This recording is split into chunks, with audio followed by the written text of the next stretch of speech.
teenagers. Right. Oh, yeah? Who can figure them out? Sometimes it feels like a different species. It's like they're going through this metamorphosis. Yeah. And not always the pretty kind, you know? But today, we're actually going to dive into that craziness. Because underneath all the drama, there's actually a fascinating psychological process going on. Absolutely. So buckle up, folks, because in this deep dive, we're tackling the adolescent identity crisis and the link to those, shall we say, interesting choices teens sometimes make. Right. And to help us break it all down, we're tapping into the expertise of psychologist Becky, who's really done some groundbreaking work in this area. And trust me, whether you're a parent tearing your hair out, an educator on the front lines, or just someone who vaguely remembers the chaos of your own teenage years, this deep dive is full of aha moments. But first things first. Okay, lay it on me. What exactly are we talking about when we say adolescent identity crisis? It's like a term everyone throws around, but what's the clinical side? It's really all about this fundamental question, right? Who am I? Which sounds simple enough, but for teenagers, man, it's like this huge existential crisis unfolding right before our eyes. Oh, totally. It's like they're trying to solve a jigsaw puzzle, but half the pieces are missing and the picture keeps changing. And they're trying to do it while riding a roller coaster, let's be honest. You've got the hormonal surges, the brain development going haywire, the social pressure cooker. It's intense. It's no wonder some of them turn to, well, let's just say, questionable coping mechanisms. And that's where Becky's work gets really interesting. She draws a direct line between this identity crisis and what we might perceive as risky behaviors. Things like experimenting with drugs and alcohol, early sexual activity, even just caving to peer pressure when they know better. But what's fascinating is how she explains it. It's not just about being a bad kid or rebelling for the sake of it. Not at all.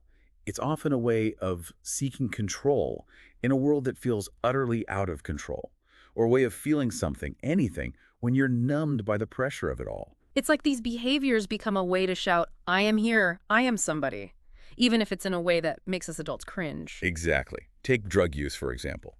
Becky talks about how certain substances, especially those that mess with dopamine levels, can create this really powerful, albeit short-lived, feeling of reward in the brain. Okay, so walk me through that. So imagine you're a teenager who's feeling incredibly insecure, right?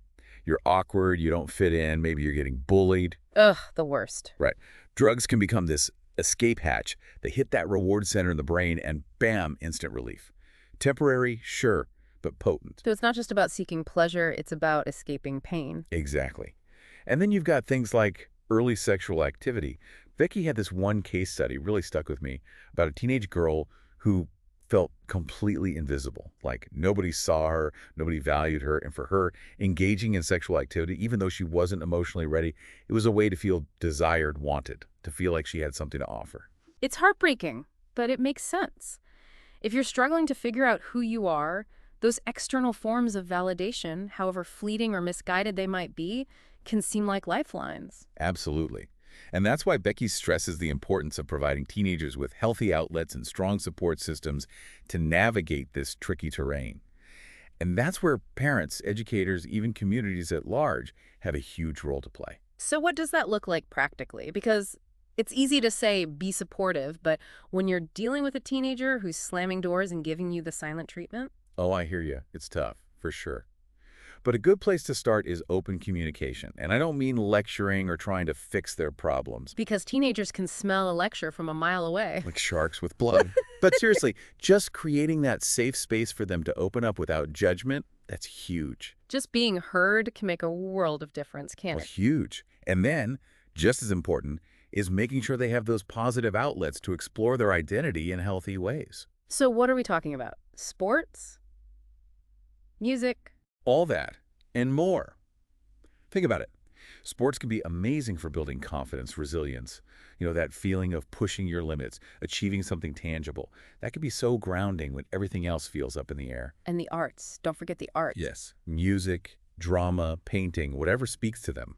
It gives them that avenue to express those big, messy emotions they're wrestling with, to process things creatively rather than, destructively. It's like giving them a canvas for their inner world instead of letting them spray paint graffiti on the side of someone's garage. Exactly.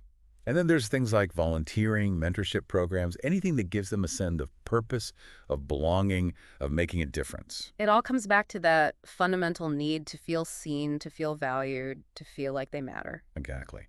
And as we wrap up this deep dive, I think the biggest takeaway here is this. Risky behavior in teenagers isn't always what it seems. It's often a symptom of a much deeper struggle. It's a cry for help, not a character flaw. And it's up to us, the adults in their lives, to learn how to hear that cry and respond with compassion, understanding, and the right support. Couldn't have said it better myself. And with that, we'll leave you with this. How can we, as a society, create environments where our teenagers feel safe enough to stumble, brave enough to explore, and supported enough to become the best versions of themselves? That's something to think about. Until next time.